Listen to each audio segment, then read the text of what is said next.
Hello guys, good morning. Alam mo, hindi ako tinatantanan dito, no? Mayroon ako guys na panawagan. This is, announcement. Yeah.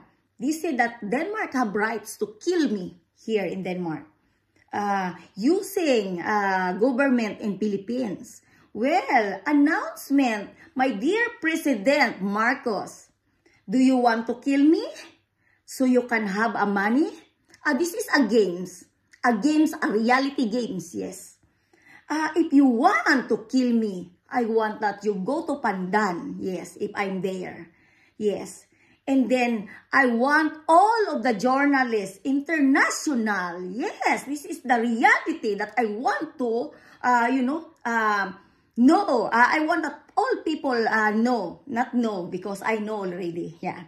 And you know what? If you think that you are unguilty, if you think that I embarrass your country, I dare you, yes. International, they can watch in Pandan. This is a nice killing of one Filipina because I made idiot in Denmark. Well, Denmark, if you think that I make mistake, yes, I have right to go home, yes. I come here in Denmark with a nice mind, yes, healthy, and I want to go back home healthy. But it's happened that you bullying me here in Denmark, yes, here in Europe, and involved, yes, so many people here. I have an announcement. This is the good idea to stop and move away from me. Denmark, if you think that I made idiot to your country, I dare you. Go to Pandan because I'm going home. I want a nice interview using latest from Serapi Tulfo, yes, and from Canada. And I will choose LA, yes, LA, yeah.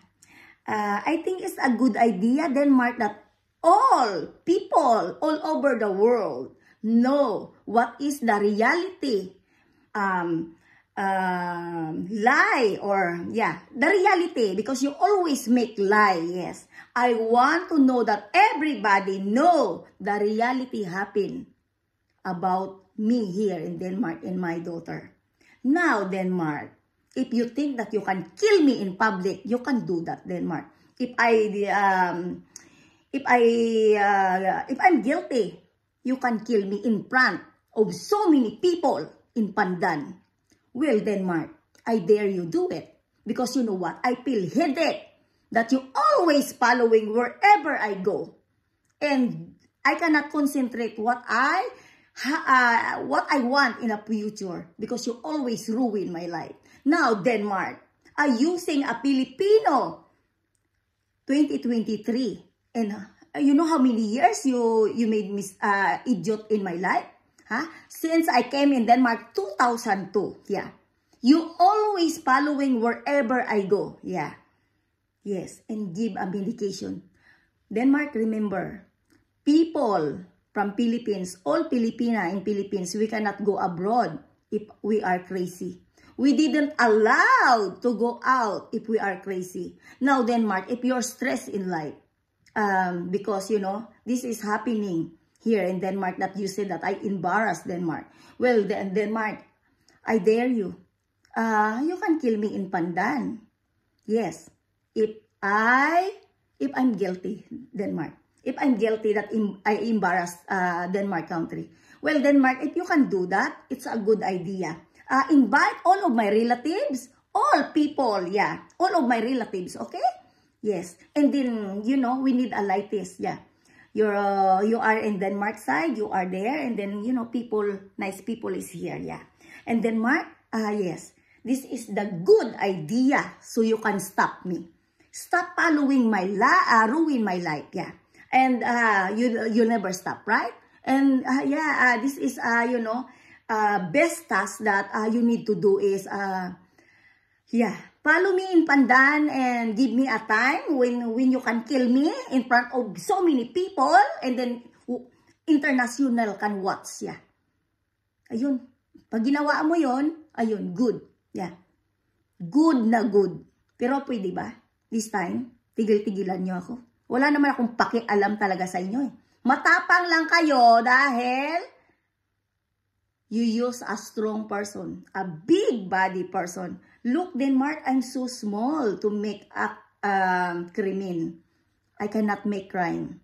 But following wherever I go, it's too much na. It's too much. Well, I dare you. Do it. Do you think that you can do it? Because you're always disturbing me. You want to be a popular, right? Well, maybe it's your chance, yeah. You want to go travel? Well, go in Pandan, yeah. You can kill me in so many people, yeah. I will, sitting there in front of, yeah, there in stage, yeah.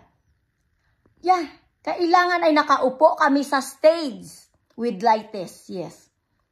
Kapag guilty ako dahil nasira ko yung country nyo, you can kill me there. Yeah. Kailangan may electric chair na kung paano nyo ako bitayin.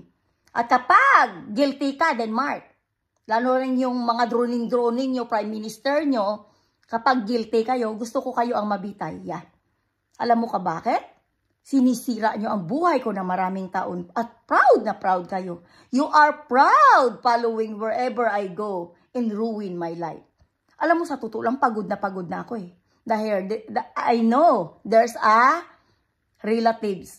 Yeah, there's a relatives that they can destroy me too. O ngayon, matapang kayo, di ba? Ang tapang-tapang nyo, sige nga, ipakita nyo international. You can show international, it's okay, no problems. At wala akong pakialam, Denmark, sa mga news nyo. And it says you using Danish language to say lie, yeah. Always Denmark, yeah. Ngayon matapang ka, Denmark? Do it. And by the way, I have a travel February 15. I need to take a plane from Aarhus. I take SAS, yeah. And then going to Copenhagen. And then Copenhagen is a Thai Airways, yes. Announcement, I will take plane, Thai Airways. Until, I don't know, I didn't, I think it's a Thai Airways, yeah, going to Philippines. Now, Denmark, if you think that's strong, you're strong enough, yeah, I think that you need to accept that challenge, yeah. This is the reality challenge that I want international can see the reality what happened in my life. Don't make lie report all the time because you always make me tired. Yeah, Denmark. Now, Denmark, I dare you, go to Pandan. Do it. That's it. Bye.